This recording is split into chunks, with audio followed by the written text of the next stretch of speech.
Welcome. Oh, hang on, not yet. Can I ask a favour from all our listeners? B Squared, the company behind the Zencast, are up for an Education Today award for Best Supplier of ICT Software for our connecting steps. If you are listening to this episode before the 30th of September, can you please vote for us in the Education Today Awards by going to educationdayAwards.co.uk/vote. You'll also find the link in the show notes. Please vote for us. And I will now hand over to me to get on with the podcast. Welcome to the Zencast. My name is Dale Pickles. I'm one of the directors here at B Squared, and I am the host of the Zencast. We started this podcast 4 years ago as a way to help improve knowledge around SEND. Yes, there is lots of stuff to read, but we're all very busy and we do not have the time. Everyone working in schools needs training and support around SEND, but the funding isn't there to achieve this.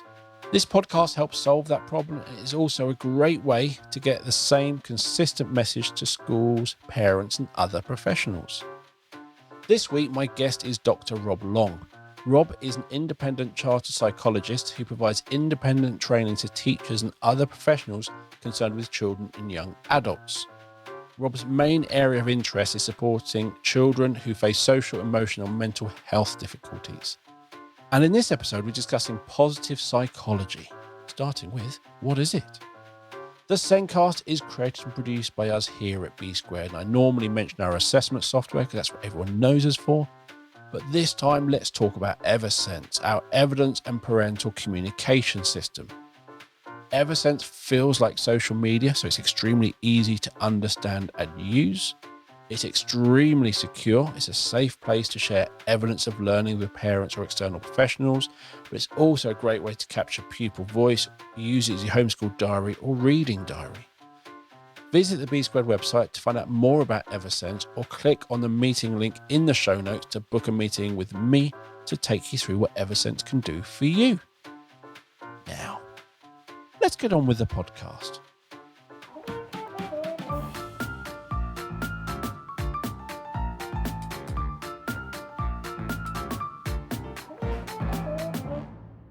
On this week's show, we're discussing what is positive psychology. My guest this week is Dr. Rob Long. Rob is an independent chartered psychologist who provides independent training to teachers and other professionals concerned with children and young adults. Rob's main area of interest is supporting children who face social, emotional, and mental health difficulties. And Rob is a tutor on a distance learning course in SEMH issues run by Oxford Brookes University and SEBDA. Welcome to the show, Rob. Thank you very much, Dale. Thank you. You are welcome. Positive psychology has a nice simple name. Is it as it appears, or is it something else? Is it as simple as looking at the positives and negatives and learning how we do more of that? What is it? It's a good question. I mean, it's one that I've been struggling with because it does sound as if it ought to be straightforward and easier. I suppose I'd want to start going back, to some of the roots of positive psychology and comparing that to kind of mainstream psychology, because I think then you can actually see why positive psychology has emerged in the last 10, 15 years and become, quite influential. I mean, obviously, if you go right back to the kind of Greek philosophers, there's always been an interest in kind of what's the good life, what makes us happy, and things like that. Okay, so there's from Aristotle, there's always been that kind of philosophical roots and everything like that. But if you jump a big jump to like the 19th century, when psychology starts to emerge as a science, and that's a key issue really. Psychology, like sociology, was trying to be scientific. Yeah. So we wanted to see what you could observe, what you could measure, things like that. Yeah. So when you go from the 19th century with the founders of psychology like William James and Wilhelm Wundt and whatnot, yeah, and then you start getting into the 20th century, you start to have psychology emerging as a science and trying to copy natural sciences. So you start to get people like, well, I'm ringing bells here, but kind of Pavlovian dogs, kind of thing, yeah. So it starts to observe things you can see. And then a guy called J.B. Watson says, psychology should be the science of behavior. So you start to get psychology looking at kind of what you can observe. So that starts to develop very nicely. But in the kind of 30s and 40s, you have a guy called Maslow. Now, a lot of people will know that name kind of thing. And Maslow is different because Maslow is a humanistic psychologist. Maslow was concerned with how do you help people fulfill their potential? And that's where you're starting to get a flavor of positive psychology. It's more than about being happy. It's about achieving your potential. So Maslow did his hierarchy of needs and kind of, you have the basic needs, feeling safe, being cared for, being fed, etc., and having a good self-esteem. All of those help you to achieve what for Maslow was kind of self-actualization. Yeah. So there's this idea that a person was motivated from within to achieve what they could. Now, Maslow at that time was kind of, putting forward his ideas that we should be looking towards the future of where people are going. Whereas a lot of psychology was looking as to how they'd been conditioned, how they'd been shaped, how they'd been produced by the environment. Watson said, a rich man, poor man, beggar man, thief, give me the child till he's 7 and I'll give you the adult. And then Freud was also in there. Freud was also there saying it's kind of deep-seated motivations, kind of drives, kind of early attachment experiences and whatnot. Okay. So Maslow was out of step with the time. And even Freud, because, you can't scientifically study wish fulfillment and dreams and everything like that. So it's kind of behaviorism. Some of you will, know that term. Behaviorism with Watson and then Skinner, B.H. Skinner, they really said psychology should be observing what you can study. Okay, so that's psychology starts to become mainstream, taught in universities, etc. Okay, but Maslow is almost like pushed to the side because he's not scientific. Yeah, you can't study self-actualization. It's too airy-fairy. You can't quantify it. Okay, and once you can't quantify it and everything, you're different from what the natural sciences. So the natural sciences are always saying that there's an observed reality out there that you can measure and get causal relationships and understand factors. Okay, whereas Maslow is kind of a very difficult concept. Yeah. yeah, It's more abstract. It's more, kind of.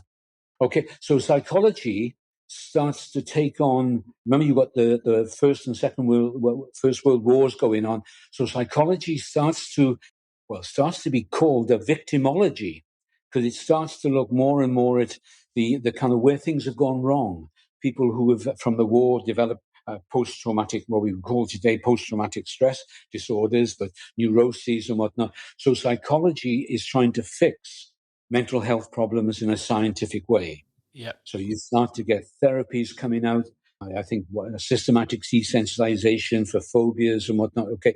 So psychology is trying to fix where people have had kind of problematic experiences that lead to them struggling with kind of anxiety, depression, things like that. Okay. And psychology becomes very good at that. And we develop a whole range of theories and practical techniques and everything. And you have the branch of clinical psychology that applies psychology to mental health issues. So all that is going on very, very, very nicely, okay? But then people like me, when I started working as an educational psychologist, I was always drawn to children who were suffering through loss and bereavement issues and anxiety and low self-esteem. So for me, it was kind of the emotional side of things that drew me to how could I help children achieve their potential. So I think somewhere within me there was a budding positive psychologist. So when I started working, I was often running self-esteem groups. I did kind of bereavement courses, kind of those kind of things. Yeah.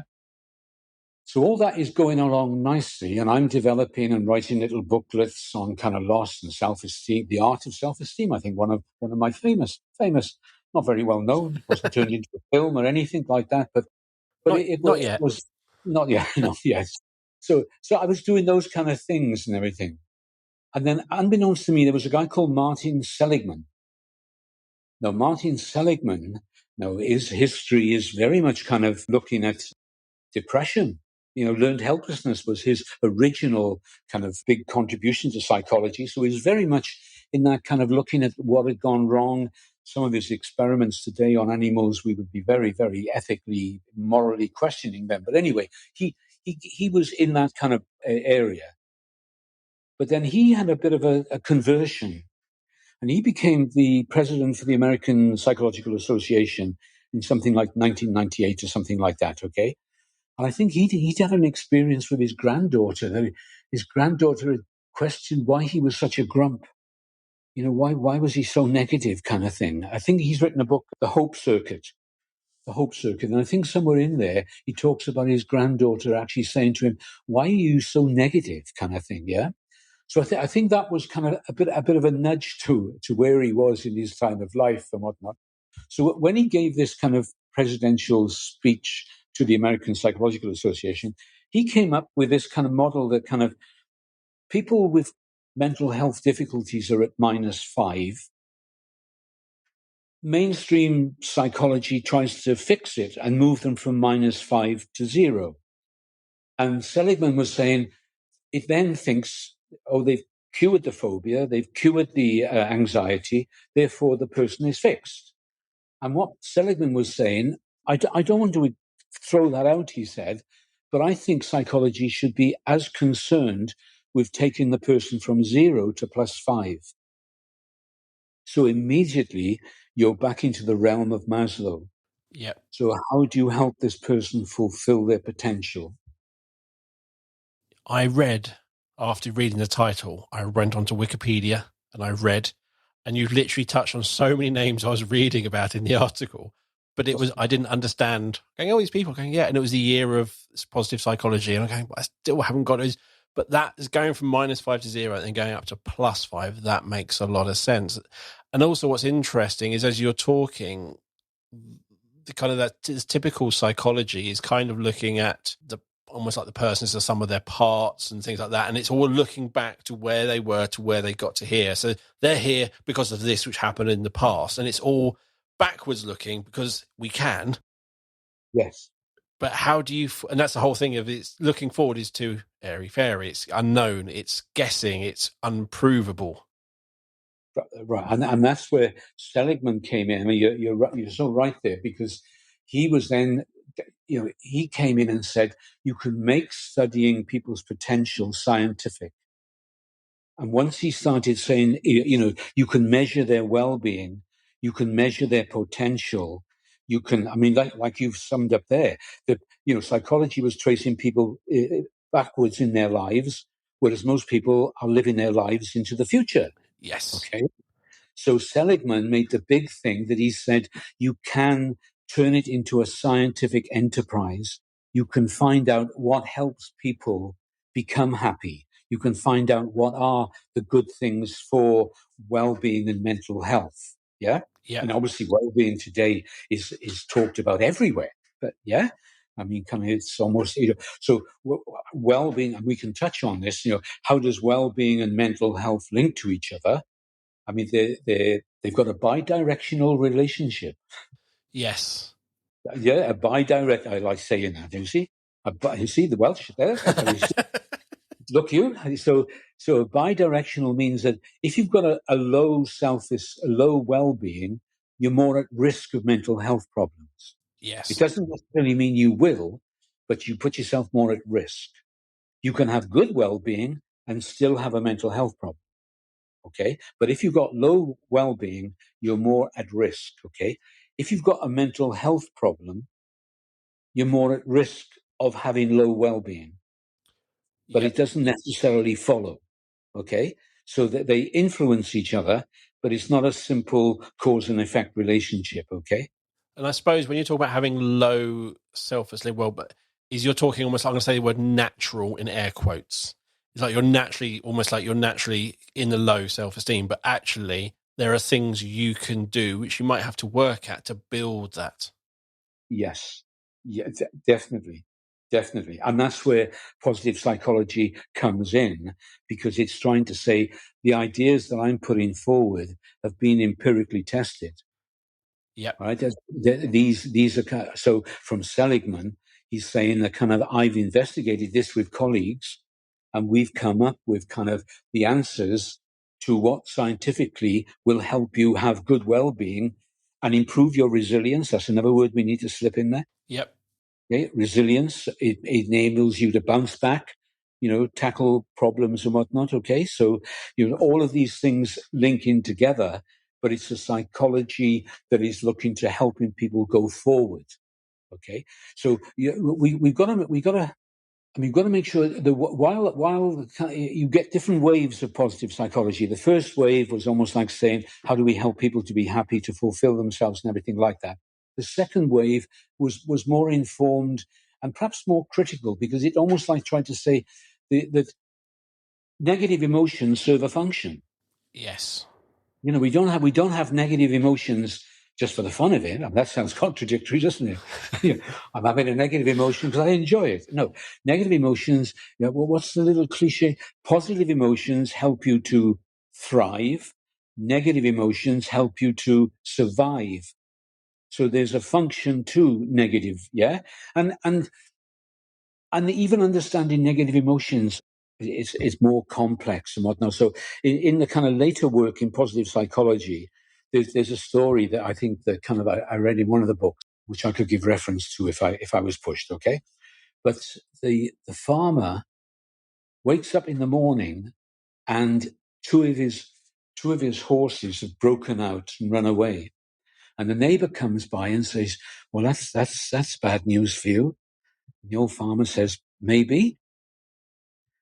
The following morning, the two horses come back with 6 wild horses.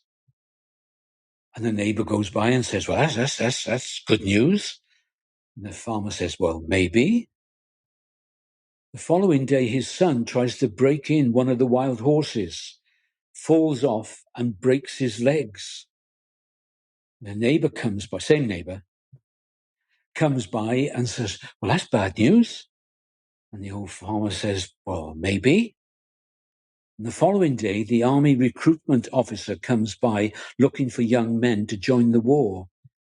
And he couldn't. And I think it just kind of, it's much more complex. That we have negative emotions, for reasons. We evolved our brain, kind of fight and flight and everything like that.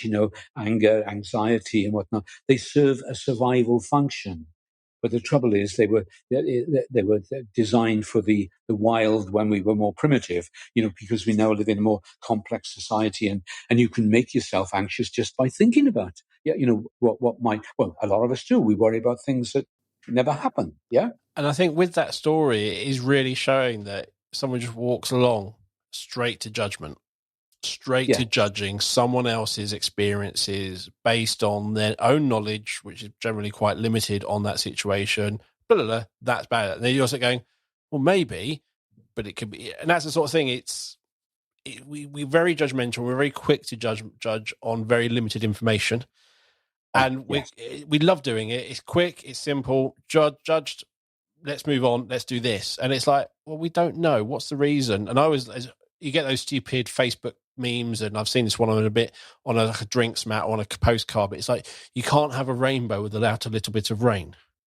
So that sort of thing. And it's always, it's there for a reason, as you said, not for the fun of it. It's there, and sometimes it helps you appreciate those better days, because you can't have a better day without some perspective of a bad day. Exactly. It gives life color and meaning, but evolutionary, it was all there to help us survive. Yes. But now, because we've evolved into, the thinking side of us and everything, yeah. So I think, going back to like positive psychology, originally it was like put down for being a happyology. It was just about, positive thinking and everything like that. Okay. But really what Seligman is saying, I've got empirically based evidence that says what's good for you, for your well-being, and that will improve your resilience and help you cope more with potential mental health issues. Yeah. And, so there's a nice little metaphor I quite like that kind of, it's a sailing boat. And, there might be a little hole in the sailing boat, and that could be like anxiety or depression in a person. Okay. That needs to be addressed. That needs to be fixed. But it's the sail that's going to help the little boat go forward. And I think that's where positive psychology is not saying getting a person from -5 to 0 is wrong, It's saying that we've forgotten about how we take the person and help them achieve their potential. Okay, so that's where positive psychology is really strong in saying, well, kind of, we want to look to the future, and then so now we go into, well, what are the tools? How do you achieve that? Well, there are two areas that Seligman came up with. Okay, the first was he developed this model called the PERMA model. And he said there are these kind of 5 elements that are important for all of us, but I mean, linking it back to children with social, emotional, and mental health, okay? Because what my argument would be is that children with those kind of difficulties, I mean, even there, I'm thinking sometimes those difficulties stem from them trying to cope in a context that is not appropriate for them. So it's, so you always start seeing behavior as communication. This child, but there's a great book. What's it called? Square Pegs. There's a great book called Square Pegs. Really, I kind of, I've wandered off a little bit here, Dale, but we can. It's half the fun of this podcast is wandering off. So it was like in the past when they used to put the canary into the mine to see if there are any poison gases. And when the canary started to lie on its back with its feet in the air, it was a sign that there were problems. Well, the person in this book, with one of the chapters, said that some of the children showing so-called mental health problems in school are like the canary. Yep. They're actually saying that this environment isn't right for me. Yep.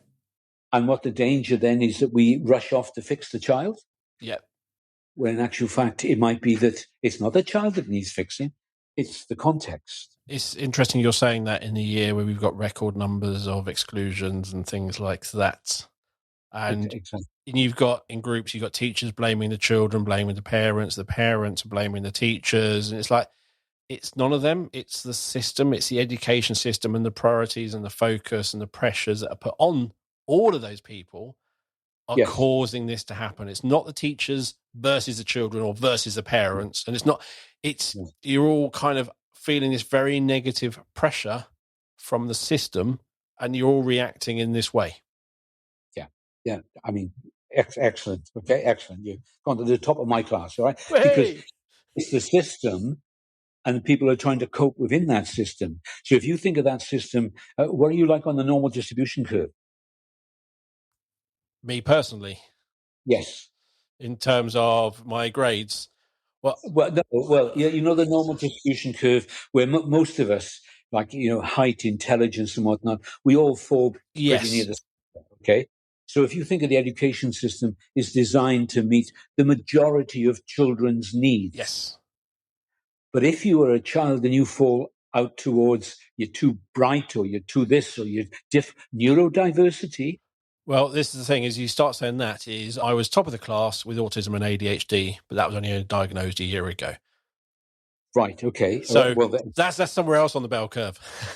Right. Okay. So the system wasn't designed to meet your needs. So you had problems, but your problem came from being in a system that wasn't able to adapt and everything like that. And the whole system and teachers with the marking system and everything like that, like you said, are under the pressures to meet these kind of standards and whatnot. Yeah. And so like with neurodiversity, we were saying a lot of these children, they just wired up a bit differently. Yep. Yeah, like yourself, could just wired up it differently. Nothing abnormal. Just as you get biodiversity, you get neurodiversity. So no two brains are the same. But because the majority is clustered around the center and the system is designed for the majority, then those who fall to the outside have had kind of, difficulties in having their needs met. Yes. And hopefully, like a book like Square Pegs and whatnot, and if people go to the SEPTA website, I think they could find a training program produced by somebody called Tori Wright and myself, a set of videos that actually shows how the kind of children labeled with having autism or ADHD, the system tries to fix them and make them more like the others. And they will never be. There you go. There you go. All right. So going back to Seligman, Seligman is tough. Yeah. Seligman, he came up with PERMA. So what does PERMA stand for? Positive emotions. Okay, well, we can, yeah. So he's got lots of strategies for how you make sure children get positive. And the point I was going to make is that some of the children who are labeled, diagnosed with these problems, they've got too much negativity within them because they're labeled as being different. They're labeled as failing. They're labeled as this. So they're almost like struggling to cope with anxiety, depression, low self-esteem, and everything like that. And once you get into that kind of hole, those kind of negative emotions self-perpetuate. Yep. So I'm often running short courses trying to say, if a child needs positive psychology to counteract some of the problems that the system has unwittingly, because the child thinks they're different, therefore I'm not as good as them, I can't do it like them, I'm this and this and this. So they've got negativity. So once you get that negativity within them, and the brain is biased to hold on to the negativity.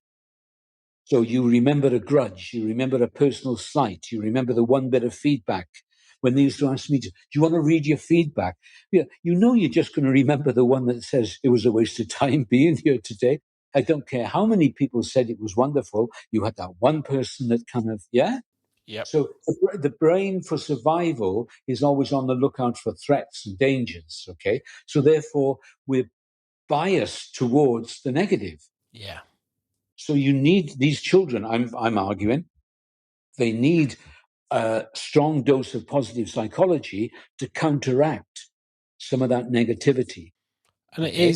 it's about letting them be who they are. So if we're working towards that +5, how you work. So in reality, it's Maslow's hierarchy of need and things like that. Yeah. You're working towards it, but how you work towards it for that typical child who's in the middle of that bell curve, and how you work towards the same +5 for that neurodiverse child who's not even on the bell curve is going to be different. It's what helps them, how they're going to self-actualize those relationships, how that is supported is going to be different. But in reality, the goal is the same. Yes, yeah, the goals are the same. So even though we're all humans share the same kind of motivations for any individual, so that there you've touched on the kind of the scientific approach that says all these children with ADHD, you can write a book on ADHD, but each child that's got ADHD is uniquely different. Yes. So if you meet a child with autism, you've met one child with autism. Yes. Yeah, because how that child subjectively interprets their situation is going to be different from the child next to them. Yes. So that's where you get into kind of subjective, how does the person make sense of their world? Yeah. Okay. Whereas a lot of psychology was saying you can understand people from the outside. You don't need to really get inside their heads because they don't even know what's going on themselves. Yeah. Yes. So, okay. So you're trying to make sure that all children need PERMA, but some children need it more than others. Yes. Some children could be let's go. We got positive emotions, engagement. Yep. Okay, so E is engagement, where you actually do an activity and you're so immersed in it, like us here now. Okay, Yeah. you're immersed in what we're doing that everything else falls to the side. Time becomes irrelevant. Yeah, for a teacher, you suddenly look at the clock and I can't believe an hour has gone by. It's the same as flow. Flow, yeah, where you're kind of in the zone. Yeah. So you want children, children in kind of infant school, primary schools, they kind of lose themselves in a plasticine model. They kind of it's an end in itself. It's not been done for something outside of it. Whereas when you get to secondary, you're learning this to pass the test. Yes. You're learning it, yeah. So Seligman is saying you all need to have some engagement where you lose yourself, and we've all got different things that we do that. Then the next one is relationships. Yep. And kind of fundamental to us as social beings, from early stages for attachment, we need to attach to survive, and we need to feel safe in our attachment to learn the culture. If you're not safe in your attachment, you're not happy learning. No. Is it Rita Pearson on TED Talks? Rita Pearson TED Talk. Kids don't learn from those they don't like. Yes. Yeah, I mean, a simple, great TED talk, yeah. And I think I heard a strap line is something like, kids don't learn from those they don't like. So relationships is about helping children have meaningful, authentic, yeah, kind of, yeah. And that's where teachers, and especially with some of the children that have got kind of either trauma. I've just been reading a great book by Juliet Taylor, right, Juliet Taylor, and what the title is something about informed practices for children with attachment and trauma difficulties, just published a matter of days ago. So if you want to be current, Juliet Taylor, she's a member of SEBDA. Okay. Oh, I mean, the people in SEBDA, I mean, if you don't belong to SEBDA, I think you're missing out on an opportunity, you know. I mean, the likes of us there are kind of, you know, but hers is a great book, and it explains the whole thing about attachment and some children with trauma, where it affects the kind of neurological growth and development. But having a positive relationship with a person in school, whether it's a TA, a teacher, whoever, yeah, then they can walk alongside. She uses a lovely little analogy of kind of, if you go into a wood and there's not at night and there's noises and you're scared and everything, yeah. Picture the same scene where you walk in with a friend who you trust and you're holding their hand. Yes. And for some children with attachment difficulties or trauma, it's like a teacher or a support staff in school can be that trusted friend with them. So even though a child might have had attachment difficulties in their past, they can still have positive ones in the kind of present context. Okay. So PERMA, positive emotions, engagement, relationships. And with that relationships, I just want to say you're not talking about people pleasing. You're not talking about bringing in cakes. And what you're talking about is being a consistent person. So if you say you will do it, a known sort of thing, being a human. Yeah. So understanding. Yeah. And it is. So basically it's and being interested in them, not fully, but kind of just like, how are you, having that conversation, doing what you'll say. So actually they're looking at you, and they might not support the same football team. They might not like the colour you like. That doesn't really matter. It's, can I trust them to do what they said they're going to do? Can I trust them to look after me? Yeah. That is what we mean by the relationships. And what you're touching on there is going back to Carl Rogers' unconditional positive regard. Yes. Is that you value them as an individual in their own right, and you see them as someone trying to make life's journey. And some of the children are struggling because they haven't always got the right skills. Yeah. Yeah. And you're being a trusted person, a caring, a critical friend, but you're being a trusted person alongside them who's going to be there with them and say, well, your behavior might be difficult, but what's my mantra? The problem is the problem, not the child. Yes. And that's the thing. I think some people, when they hear relationships, they think you've got to be really super friendly. You've got to do this. You've got to do that. No, you've got to be a human. You've got to be someone who actually has a personality, so you can be liked rather than just a robot. And you've got to be someone who shows interest and follows up on the things they say.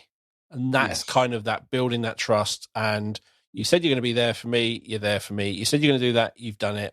I can now trust you. I can walk into those woods with you. Yes. It's very much those things. Yeah. Being consistent and being trusted. Yeah. All of those add to it. So we got the PE. I'll be testing you at the end, Mike. Okay. Positive emotions, engagement, relationships, meaningfulness. Yes. Yeah. Trying to have tasks and whatnot that give value to, meaningful. Yeah. I mean, that's why some schools looking after pets, looking after animals, things like that. Okay. That a child gets what they're doing as a sense of meaning, sometimes something outside, bigger than themselves. Yes. Yeah? And a lot of these would overlap. Yeah. Okay.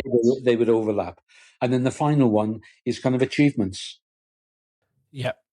Kind of having a sense of not necessarily what you've achieved, but what you work towards, the effort you put in, the progress. I mean, I think sometimes the progress you put in, the progress you've made is more important than the achievement. And we're not talking about certificates. We're not talking about getting a certificate for something. That's not that sort of achievement. It might be, and I still remember when I was young, where I lived, there was a really big hill, and I used to try and cycle up, and I used to fail. I tried to hit the whole hill, and I read somewhere, don't do the whole hill, break it into chunks. Yes. So I used to lampposts. I'm going to get to that lamppost. And then like later on, and it was easy then, because when I then struggled, I went, well, I got to that, I'm going to get one more lamppost. I'm going to get one more. Yeah. Quite quickly, I got up the whole hill. Yes. And I remember one day just getting to the top of that hill, looking behind me and looking at that hill and going, I did it. Wow. Yes. No one knew about, no one probably knew about that for 10 years or so, 20 years. No one really cared. No one ever cares. No one even knows which hill I'm on or anything. It's such a small hill in reality. But I'm send you a certificate. But that's the achievement you're talking about. I mean, it shows in a way that what Seligman is talking about is like fundamental to being a human being. We all enjoy those little challenges, those little goalposts and what. Yeah. But I think when we talk about achievement, it's not what anyone else thinks as an achievement. It's what you inside feel is an achievement. Yes. And I think that's the important bit. And it could be making friends. It could be something. It could, whatever it is, it's something that's important to you and you feel you've achieved it or you're working towards it. I mean, where you want the school's records of achievements to include those kind of aspects, yeah? Yeah. It isn't just the kind of formative tests and whatnot, okay? So you've got Seligman saying, well, we all need the PERMA, which is like your 5 a day. And I suppose in this talk, what I'm saying is that I feel that there are many children that are getting trapped by negativity. Yes. Well, but the fact that they can be labeled, diagnosed, treated differently, etc., it opens up the door for negative emotions, and those emotions then would just keep them in that sense of I'm not valuable, I'm not as good as them, all that kind of social. And as they get older, it obviously becomes self-perpetuating and self-defeating kind of thing. Yeah. And then the other area that Seligman was big at, is that helping people to recognize their signature strengths. So there's a whole range. So when they look around all the kind of philosophies and religions of the world, you had things like wisdom, core elements that was common to all societies. They're almost like they're all there. Okay. Yeah. Being a civil person, kind of a citizen and everything like that. And then from that, they broke down to a long list of signature strengths.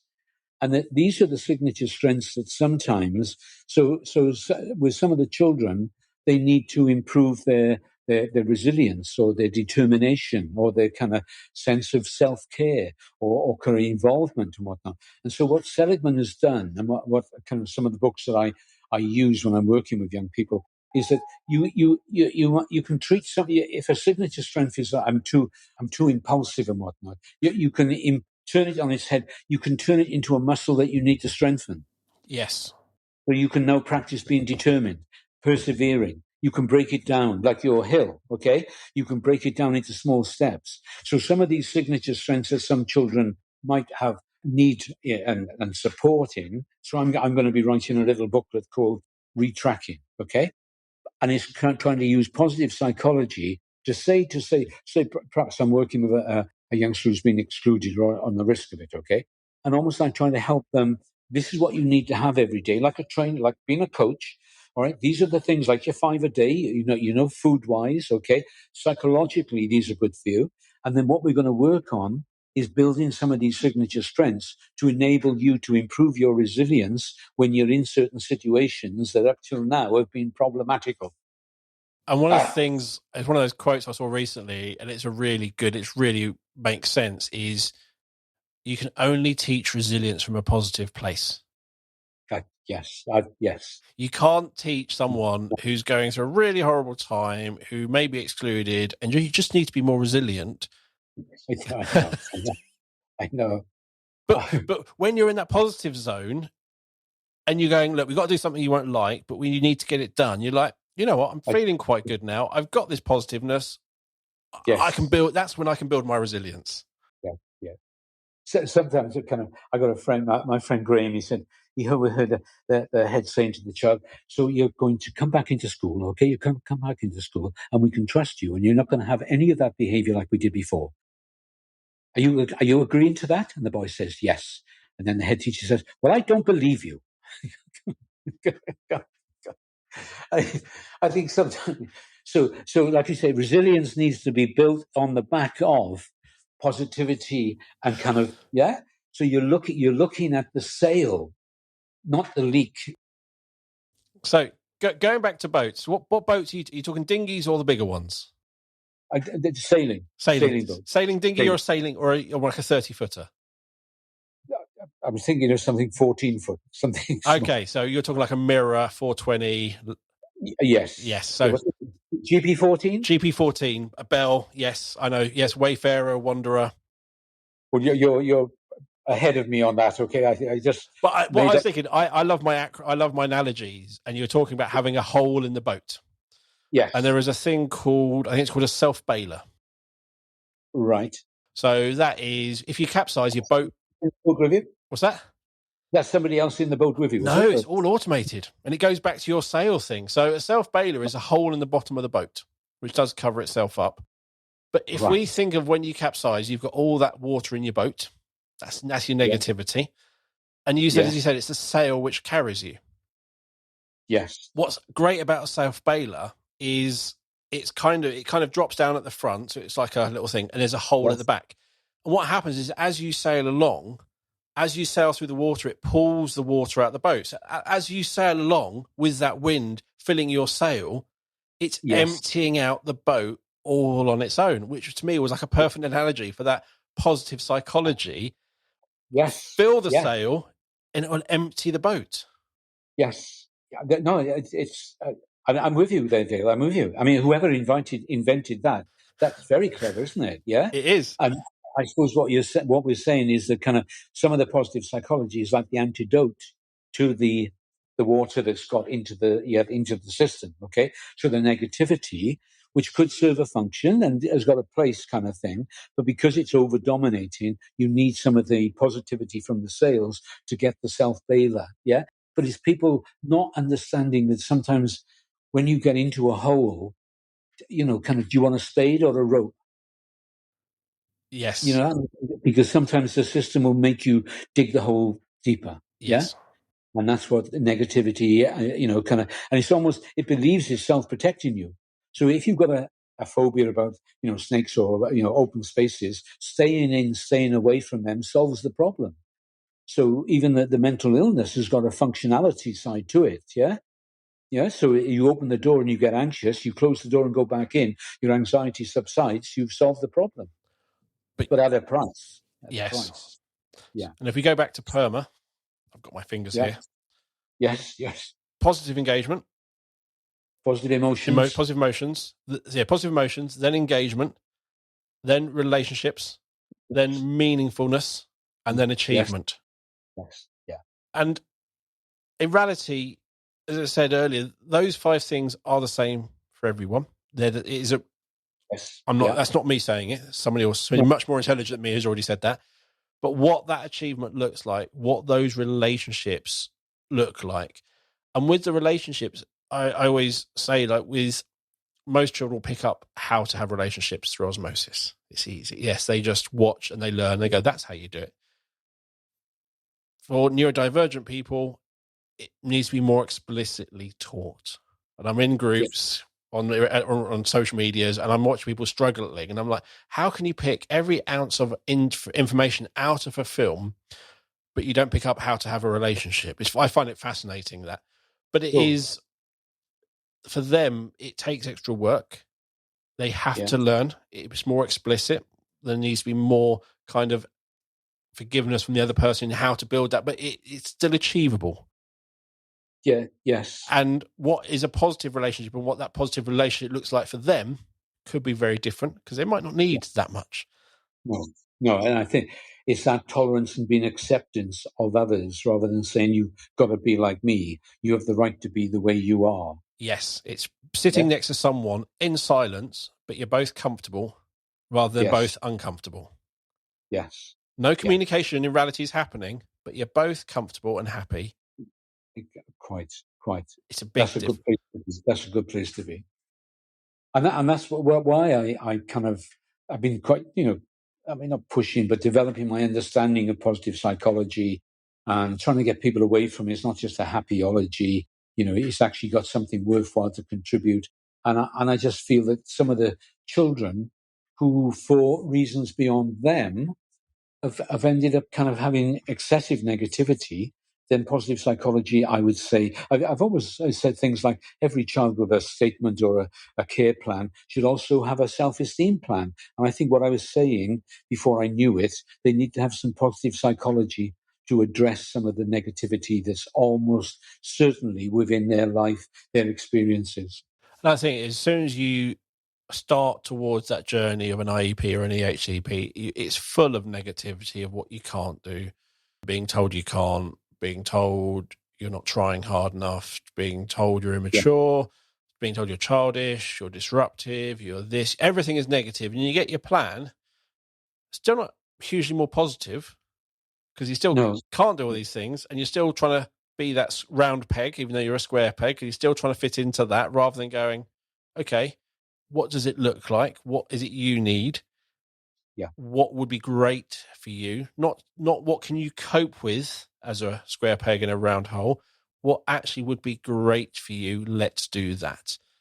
So, but a positive psychology would have, in the assessment, included some of their signature strengths. Yeah. Made a point of finding out what is their uniqueness, what is their capabilities. So even when you read it, it wouldn't be so negative. It would be kind of, they're good at this, this, this. But I think as part of that, that's the point. As part of that plan, you should be recognised that they're not that round peg. Yes. Got there in the end, round peg. Yes. Let's stop trying to fit them. Let's not have a plan on how to make them a round peg. Exactly. Let's have a plan for a square peg, a hexagonal peg, a triangular peg, because that's what they are.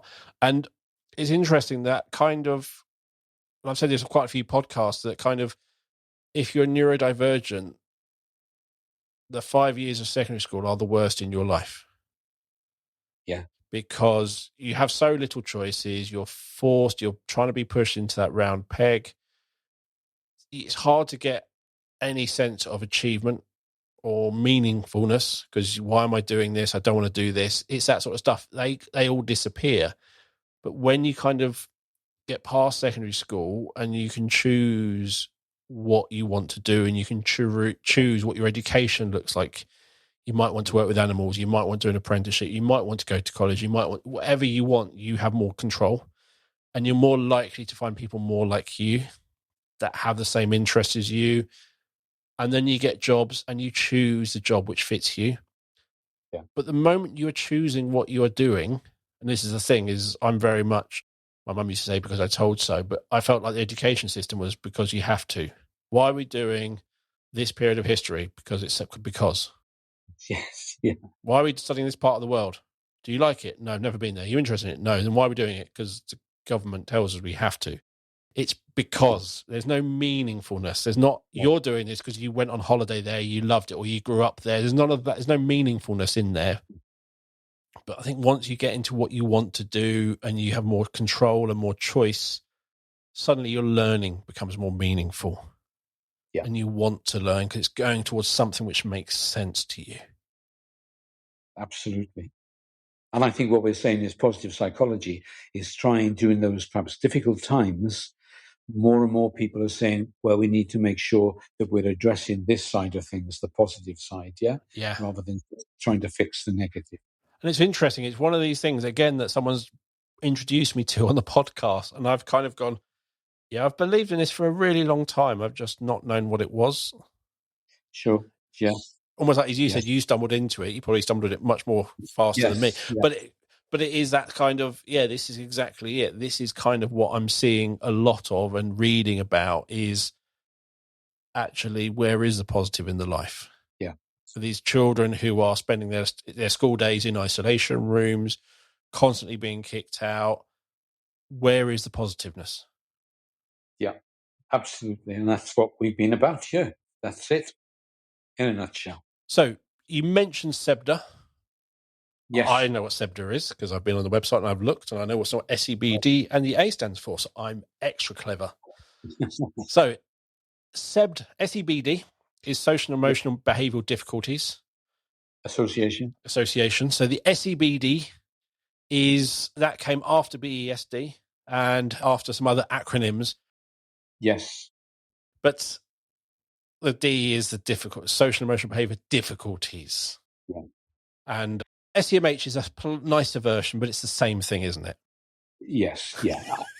Well, I mean, when you think about, we used to always looking at behavioral issues, yeah, the children had behavioral problems and kind of classroom management, behavior management was the solution all the time kind of thing, yeah. And now I think we've moved to seeing the behavior as communication. And SEBDA has got a history when kind of, if you go back in time, it was like children with maladjusted children, kind of schools, yeah, set up for maladjusted. So the title, yeah, it doesn't say what's in the tin. And I think we have debates about changing it, but it took a long time to even move it to being what it is now, which is better than what it was. So there are many of us that say we could do with a new one, but it's that kind of, well, what do we? Yeah, you can imagine all the hours. And I bet you're finally in 3 years' time, you're going, you know what? We're going to change it. We're going to be SEMH. And you change it. And a week later, we're renaming SEMH to EBD. Yes. Yes. What goes round? What goes round? This has been a treat, Dale. This has been a treat. I've really enjoyed it. And it's one of the things, I read it and I went, I went through the wiki, and it's one of the things, this is, I think it's called, there is a phrase for it. It's pre-learning. Right, okay. I went through the Wikipedia, key bits like when he was the president of, I remember those bits. Other bits I'm going, I don't quite get that. And it started off, in the Greeks, and you literally went through it again. I'm going, yeah. So we should become the president now. There's the president. So you've filled in the gaps. And actually, I now completely understand it, but also realised that I've completely believed in it for a very long time, which I always like. I always finding out going, and it's like various parenting things. I'm going, that's why that worked. There's actually a reason. It wasn't just pure luck. There's actually research of why that worked. That's amazing. So I've really enjoyed today. Thank you for coming on and teaching me about positive psychology. Pleasure. We'll be putting links to SEBDA. And also, you've given me, I've got 2 book links. One is Supporting Parental Wellbeing, and one is Building Wellbeing and Resilience. And if you have any others, you can send me over and I'll put those in the show notes, along with Twitter and website links for SEBDA and also an email address for Rob. And you'll find all of that in the show notes, wherever you listen to the podcast or on the Zencast website. So thank you for listening to the show. If you haven't subscribed already, click on that subscribe button. You can follow us on various social media platforms, on Twitter at The Zencast, on Facebook, The Zencast, on Instagram, The Zencast, and even now TikTok, The Zencast. And if you are looking for a simple, secure way to capture and share evidence of learning, or a way to capture pupil voice, a way to celebrate and share achievements, not just the academic ones, but any achievement, or a simple, safe way to communicate with parents, you need to have a look at Eversense. Eversense is our evidence system that also is a parental communication tool designed to help boost parental engagement. To find out more about Eversense, visit the B Squared website. You can also find out about our online training, our CPD, read our blog, watch our webinars. It is all on there. And you'll find a link to the website and a link to book a meeting with me so I can take you through Eversense and answer any questions you have in the show notes as well. So thank you for listening. We'll be back next week with another episode of the Zencast. It is goodbye from me. And goodbye from me. Thanks for listening. Bye.